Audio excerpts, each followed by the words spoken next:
I received a letter last week that I haven't been able to stop thinking about. It was from a woman, a senior analyst at a consulting firm, and it started with a single sentence. I need help because I'm about to destroy my entire life over a man I've never even kissed. The letter was 8 pages long, handwritten, single-spaced. And the level of detail was so raw, so explicit in its psychological honesty, that I had to put it down 3 times while reading it. She described how every morning when her manager walks past her desk, her entire body responds. How she's memorized the specific scent of his cologne. How the sound of his voice in meetings makes her skin flush. How she's had to excuse herself to the bathroom twice after he touched her shoulder during a presentation. Here's what Otto Rank understood that this woman is living through. The intensity she's feeling has almost nothing to do with this man as a person. It's her psyche's desperate, primal attempt to escape the psychological violence of professional separation through the fantasy of total merger with another body. And once you understand the 5 stages of why professional boundaries create this kind of unbearable sexual obsession, you'll see that every detail in her letter, every physical response, every fantasy, is her unconscious mind trying to solve the same terror you've been running from since birth. This letter describes something I've seen destroy careers, marriages, entire lives. And what I'm about to share is what I wrote back to her, the psychology she needed to understand before she acted on what she was feeling. Let's dive into why her body is betraying her mind. The first stage is visceral and undeniable. Her workplace is recreating birth trauma, and her body is screaming for merger. Otto Rank believed that the moment of birth is the fundamental human trauma. You exist in perfect union, complete merger, total safety in the womb. Then, violent separation, forced out, cut off, suddenly, terrifyingly alone. And from that moment, every human being oscillates between 2 unbearable terrors.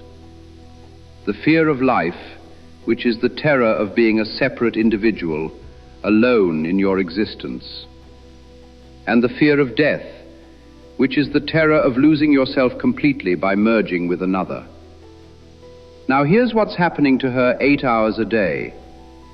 She walks into that office and every authentic part of herself must be separated, contained, controlled. She can't express real emotions. She can't be fully herself. She can't merge with anyone. She's forced into the exact psychological state that recreates birth trauma. Separate, boundaried, alone. And then this man exists in her space. She writes about how she can feel when he enters a room before she even sees him, how her breathing changes, how her body becomes hyper-aware of his position relative to hers. In her letter, she described a meeting where he sat next to her. She wrote, "His arm was 3 inches from mine on the table. I couldn't hear a single word being said because my entire consciousness was focused on those 3 inches. I wanted to close that gap so badly I was shaking. This isn't attraction. This is her nervous system recognizing a possibility of merger and becoming desperate for it. After 8 hours of enforced separation, her body is screaming to dissolve boundaries, to merge, to escape the unbearable aloneness."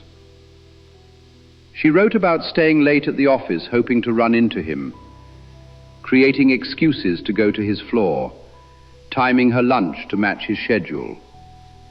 And she knows it's insane, but she can't stop because the possibility of proximity, of closing the separation even slightly, has become more important than anything else. In the letter, she confessed something that terrified her. Last week, he called her into his office to discuss a project. She sat across from his desk and she wrote, "I couldn't stop imagining what it would feel like if he stood up, walked around that desk and kissed me. The fantasy was so vivid, so physically real, that when the meeting ended and he just said, 'Thanks, good work,' I went to my car and cried. Not because I was sad, because my body was grieving a merger that never happened." The workspace isn't just triggering attraction.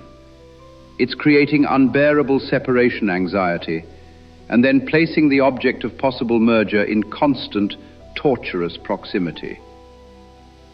But her body's response is only the beginning. The second stage reveals why she can't control this. Her attraction is counter-will, exploding against years of professional suppression. Let me read you what she wrote about a typical day. "I wake up and choose clothes that are professional but make me feel attractive. In the shower, I'm already thinking about whether I'll see him. I rehearse being normal around him. I practice my facial expressions in the mirror so I won't look desperate when he speaks to me. I get to work and immediately scan for his car in the parking lot. If it's there, my heart rate increases. If it's not, I feel this crushing disappointment that ruins my morning." She continues, "In meetings, I perform competence. I give presentations where I'm articulate and confident, and inside I'm screaming because he's watching me, and I want him to see me as capable, and I hate that I care what he thinks, and I can't make myself stop caring." This is what Rank called the destruction of will through professional conformity.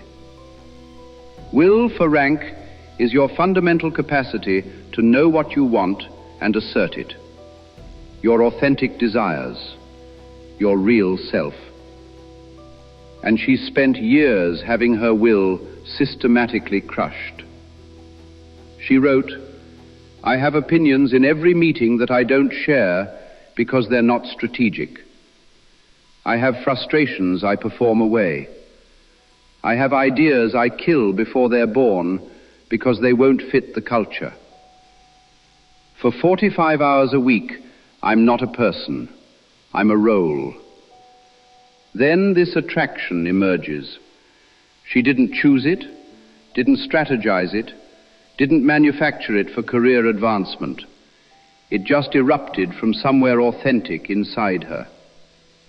And her psyche grabbed onto it with violent intensity because it's the first real, autonomous desire she's felt in years. She wrote about the sexual fantasies, and they're not romantic. They're raw, explicit, consuming.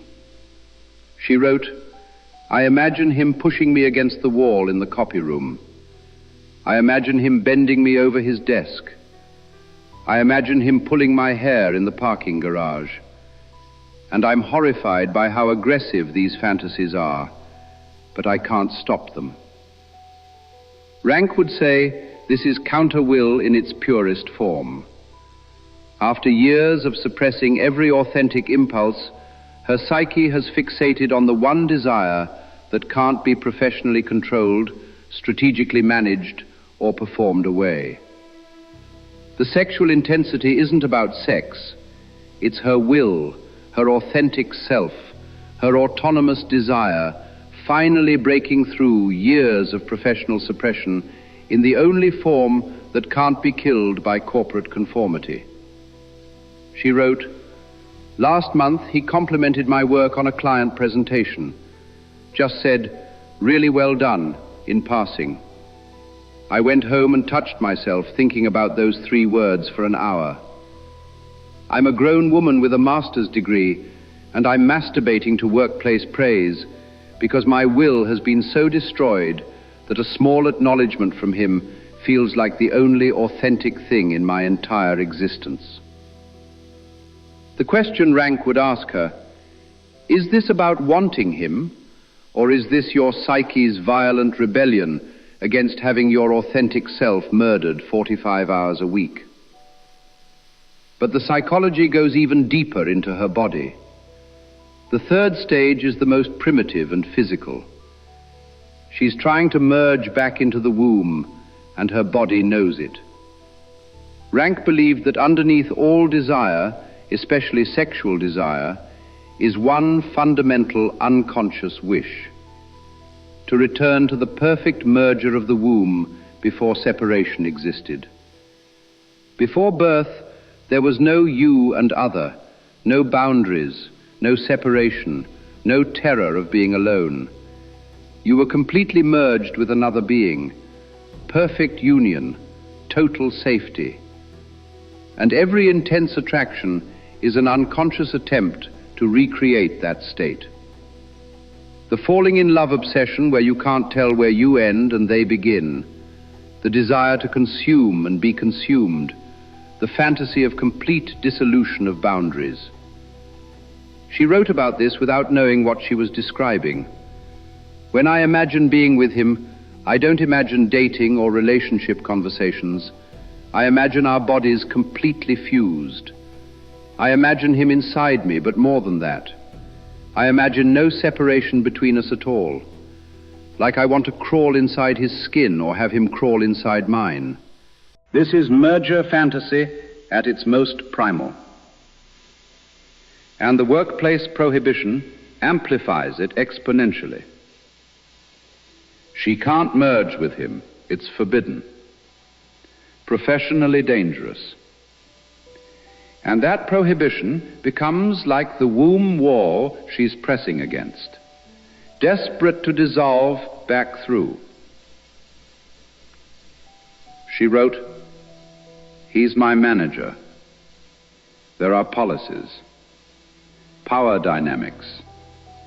I could lose my job. He could lose his career. And none of that matters to my body. When he's near me, my body doesn't care about consequences. It just wants to eliminate the space between us."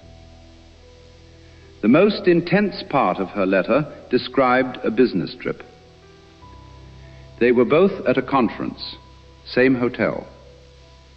She wrote, "I knew his room number. At 2 a.m., I stood outside my door in the hallway, wearing nothing under my robe. I was 30 seconds from knocking on his door. 30 seconds from walking in and just letting everything happen. My hand was on the doorknob of my own room. I was shaking. And the only thing that stopped me was imagining the moment after, because I realized I didn't want an affair or a relationship. I wanted to stop existing as separate from him. And that's not something sex can actually give you." Rank would say she's not experiencing attraction. She's experiencing birth trauma activated by professional separation. And her body is trying to undo her own birth through merger with his body. She wrote, "I'm terrified, because I know if he touched me, actually touched me with intent, I would completely lose myself. I wouldn't just have sex with him, I would disappear into him. And I don't know if I'd ever come back." This is what Rank meant by the fear of death through merger. She's not afraid of the affair being discovered. She's afraid she would psychologically cease to exist as a separate person, completely absorbed into union with him. The fourth stage is where her mind has completely replaced reality with fantasy. Here's what makes her situation unbearable. She barely knows this man as a person. They've never had a personal conversation. She knows nothing about his real life, his actual personality, his genuine self. She wrote, "We've never talked about anything real. It's all professional. Work discussions, project updates, client strategy. I don't know his favorite food. I don't know what he does on weekends. I don't know if he's happy or lonely or scared of anything. But her mind has constructed a complete person." She wrote, "I've created an entire version of him in my head. I know exactly how he'd be in bed. I know how he'd touch me. I know what he'd say. I know how he'd look at me after. I've written entire conversations we'd have. I've imagined a whole relationship. And this fantasy version is perfect. He understands her completely. He sees her real self. With him, she wouldn't have to perform or suppress or control herself. Perfect merger, perfect union, perfect escape from separateness. The most devastating paragraph in her letter: "I created a fantasy so complete that the real him is starting to disappoint me. Last week, he said something in a meeting that the fantasy version of him would never say. And I felt betrayed. I was angry at him for not being the person I invented. This is the merger fantasy protecting itself from reality. In fantasy, she can have complete union without dealing with two separate people, with separate wills, separate desires, separate needs." She wrote, "I've masturbated to fantasies of him hundreds of times. I've imagined every scenario, every position, every location in the office, the bathroom, the conference room, his office after everyone leaves, the parking garage, the supply closet. And in every fantasy, the sex isn't just physical. It's this moment of complete psychological merger, where I stop being separate, where the loneliness ends, where I'm finally safe inside someone else again. But here's what's destroying her." She wrote, "The fantasy is better than anything real could ever be, and I know that. I know if we actually had sex, it would just be two bodies moving. It wouldn't eliminate my separateness. It wouldn't merge us into one being. It wouldn't undo my birth and let me dissolve back into union." She continued, "But I can't stop fantasizing, because the fantasy lets me feel temporarily merged. And temporary merger in my imagination is the only relief I get from the unbearable aloneness of existing." This is why Rank said, "The merger fantasy is always more satisfying than real connection. Because real connection requires accepting you're two separate people. Fantasy lets you maintain the illusion that separation can be undone." She ended this section, "What if I'm not attracted to him at all? What if I'm just so desperate to escape being alone in my own existence that I've created an elaborate fantasy merger and projected it onto the first man who triggered my separation anxiety? The fifth stage is what she's terrified to accept. She is fundamentally separate, and no merger can change that." The last part of her letter broke my heart. She wrote, "I need you to tell me how to make this feeling stop, because if it doesn't stop, I'm going to act on it. And if I act on it, I'll destroy everything." But here's what Rank would tell her: "The feeling won't stop until she accepts what she's really running from. Not him, not the attraction, but the unbearable terror of being a separate individual who will be born alone, live alone, and die alone. She wrote, "I'm 34 years old. I've been in relationships. I've been married. I've had other attractions. But nothing has ever felt like this. Why him? Why now? Why this intensity?" And the answer has nothing to do with him.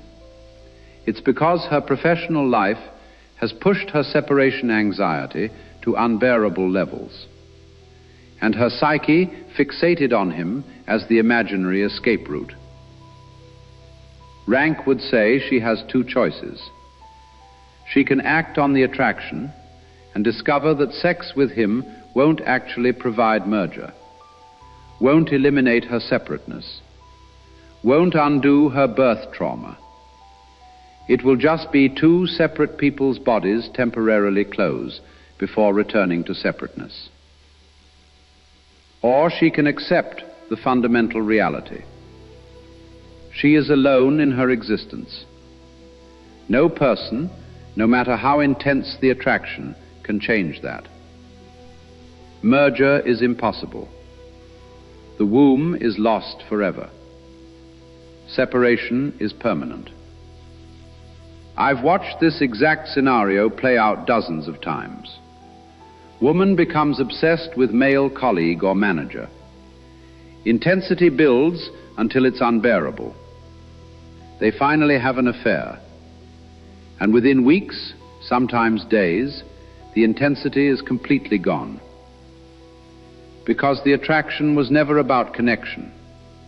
It was about escaping separation anxiety. And sex doesn't cure birth trauma. She wrote, "What if I throw away everything, my marriage, my career, my stability, for sex with him, and the moment it's over, I realize he can't give me what I actually need, because what I actually need is impossible."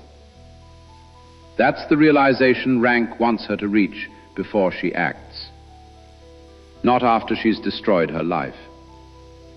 Not after she's learned merger is impossible through devastating experience. But now, through understanding. I wrote back to her, "You are not going crazy. Your body is not betraying you. You are having a completely natural psychological response to unbearable separation anxiety. But the solution is not merger with him. The solution is accepting your fundamental aloneness. That acceptance doesn't mean isolation. It doesn't mean never connecting with anyone. It means understanding that you came into this world alone. You will leave it alone. And no sexual merger can change that reality." So there they are, the 5 stages this woman is experiencing. Her workplace recreating birth trauma through enforced separation. Her attraction as counter-will exploding against professional suppression. Her body's desperate attempt to merge back into the womb. Her fantasy of perfect union replacing reality. Her terror of accepting fundamental separateness. And here's what I told her that might save her life. Every physical response, every sexual fantasy, every desperate longing is real. But none of it is about him. It's about her psyche trying to solve an impossible problem. How to escape the terror of being born. How to undo separation. How to return to the merger that was violently taken from her the moment she entered the world. But merger is impossible. And once she accepts that, the obsession will lose its power. Not immediately, not easily, but inevitably. If you're experiencing this kind of unbearable workplace attraction, ask yourself what she's learning to ask. What am I really trying to escape? The person or my own fundamental aloneness? The intensity will only stop when you stop using another person's body as an imaginary escape route from the reality of your existence. You can feel attraction without acting on it. You can experience intense desire without believing it's telling you to destroy your life. You can acknowledge the fantasy without needing it to become real. Because maturity, real psychological maturity, is accepting that you are alone. And that aloneness is not something another person can cure, no matter how perfect the merger fantasy feels. Birth separated you from the womb. No sexual merger will ever take you back. And accepting that might be the only thing that sets you free.